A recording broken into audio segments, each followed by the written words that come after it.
in Nairobi. Now, remember, this weekend we have the Junior Bowlers basketball camp happening in Dagoretti, and I got a chance of speaking to the founder, that is Von Ivy, and she told me that, this is one way of trying to develop basketball in the country. Let's listen in. So Junior Bowlers 254 is a community-based organization that aims at supporting young kids or young players when it comes to basketball from the age of 10 years all the way to 19 years.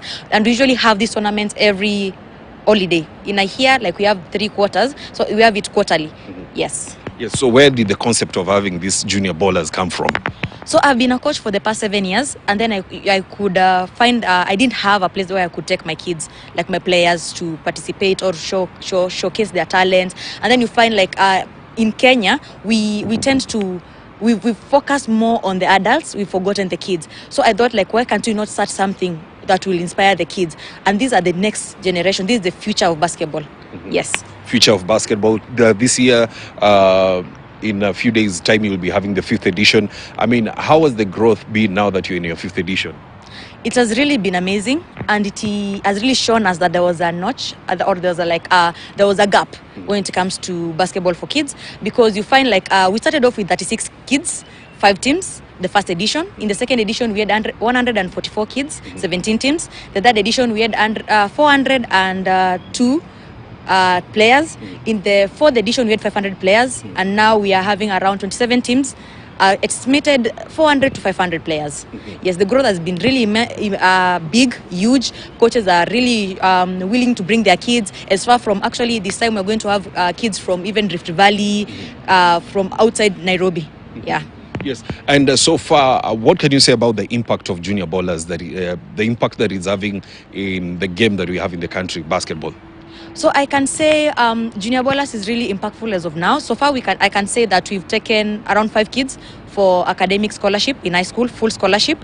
And what we are trying to do, we are trying to create a pathway for these players. What next after you're done in Form 4? Maybe you've not qualified for the campus, or maybe you've not gotten a chance to join the national teams. What next for you? So we are trying to see how we can inspire other teams as well, the national teams, the other teams that are in the league, to have junior teams, whereby if a player plays and they're really good and they have that passion for basketball and the talent for basketball, they can actually grow into their sport.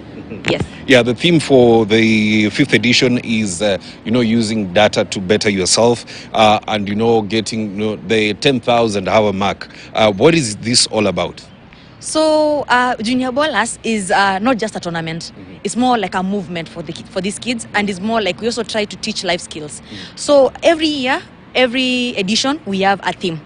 We try to teach the kids and the coaches something. The last edition, the 4th edition, it fell on the World AIDS Day, whereby we taught the kids about abstinence, HIV and AIDS prevention. We also taught them about menstruation and gave out some pads. So this time we're talking about IT. How does it affect? So we have partnered up with Nukta. Nukta, it's an upcoming organization that's working with taking stats for the teams. And as a coach, you're able to tell, if my player A, this is the number of shots they made. When we go back to the camp, or when we go back to the training, what do we need to work as a team? So it generally is just to help the teams get to understand their weaknesses and their strengths as well. Yes. Is this a way of you trying to make them, adopt technology from an early age, so that they can measure their growth as they move forward?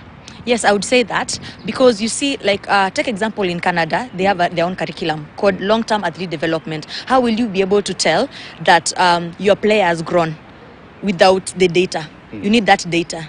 You need to do, if possible, even like before you close up your camps, you need to know, my player, their broad jump last time was this amount. Now I'm a FKI place, So yeah, it's more of coaches and players embracing IT and technology. Yes. And you're dealing with the young ones. They are minors, and it's you have to deal with parents. How is parental support when it comes to such camps? The parents are actually playing a big part and a big role. and the coaches as well.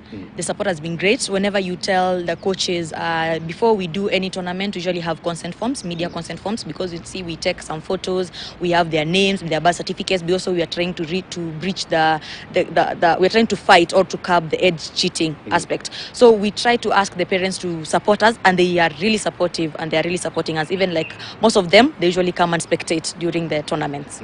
Yes. And finally, what does the future hold for Junior Ballers 254? Junior Ballers 254, we are planning, or we are seeing it being a huge organization, impacting more kids, impacting more counties, not just Nairobi. And we are aiming also to have a way of how can we, not just the kids, the young coaches as well, the young referees. We just want to impact the youth or the young in basketball. Well, of course, that is Von Ivy talking about Junior Ballers 254, which will be happening on Saturday at Dagoretti High, where the youngsters get to showcase their basketball skills and, of course, get to learn about putting in 10,000 hours so that they can better themselves in the sport. And that is how we wrap up Sports on News Desk. My name is Robinson Okenya. All right, thank you so much, Robinson Okenya, for bringing